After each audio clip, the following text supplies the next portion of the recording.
इसके बाद Dimitri Mendeleev है, he was a man who arranged element in a tabular form from the first times and is called the father of chemistry। जैसे कहता है Dmitry Mendeleev पहला वो scientist वो इंसान था जिसने अरेंज किए थे एलिमेंट्स को टेबुलर फॉर्म में पहली दफ़ा, और इसको ही फादर ऑफ केमिस्ट्री कहते हैं, कहा जाता है। हम आपका एमसीक्यूज भी आ सकता है, फादर ऑफ केमिस्ट्री किसको कहा जाता है, तो वो डिमिट्री मेंडलीव को कहा जाता है। क्या सी इंपॉर्टेंट थी, he left some gap for undiscovered elements, इसने जो कुछ गैप छोड़ा था जो डिस्कवर नहीं हुए थे एलिमेंट पीरियोडिक टेबल में, उसके लिए कुछ गैप छोड़ा था।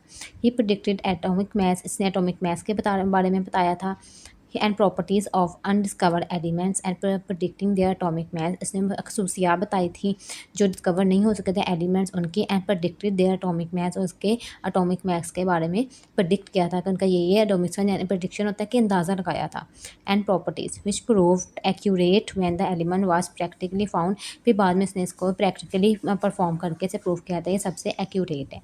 उसके बाद इसके डिमेरिट्स ये थे, wrong arrangement of some elements not able to explain the position of isotope, इसके जो डिमेरिट्स ये थे कि ये इनकी जो कुछ रॉन्ग इसने अरेंजमेंट की थी कुछ एलिमेंट की, और जो आइसोटॉप्स के बारे में भी एक्सप्लेन करने हैं, उनकी पोजीशन के बारे में भी इसने एक्सप्लेन नहीं कर सका। लेकिन ये जो सिर्फ not able to explain the position of isotopes, लेकिन ये पोजीशन जो है आइसोटॉप्स की उसको नहीं बता सकते थे, कहाँ पर पीरियोडिक टेबल में पोजीशन आइसोटॉप्स के बारे में ये एक्सप्लेनेशन नहीं दे सकते थे। जैसे फॉर एग्जांपल कार्बन है, इनके जो से आइसोटॉप होते हैं C12 C13 ये 14, इनका आइसोटॉप्स का मतलब होता है कि इनके नंबर ऑफ प्रोटॉन तो सेम होते हैं लेकिन नंबर ऑफ न्यूट्रॉन इनके सेम नहीं होते। फॉर एग्जांपल हम एटॉमिक मास में देखें तो प्रोटॉन और न्यूट्रॉन दोनों होते हैं, लेकिन अगर इनके प्रोटॉन और न्यूट्रॉन की तादाद सेम ना हो तो उसको हम आइसोटॉप्स कहते हैं।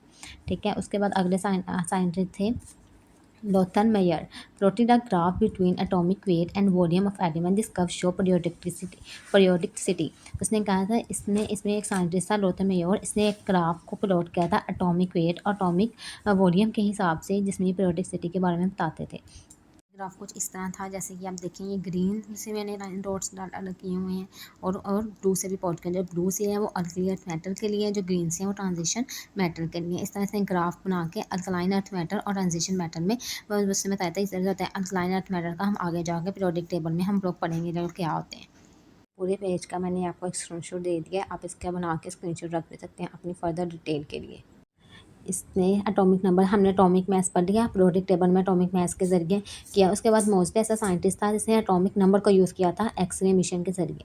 इसमें से एटॉमिक मास की बजाय एटॉमिक नंबर को यूज़ किया था। एटॉमिक एज अ डेफिनेशन ये लिख सकते हैं, properties of element are periodic functions of their atomic number.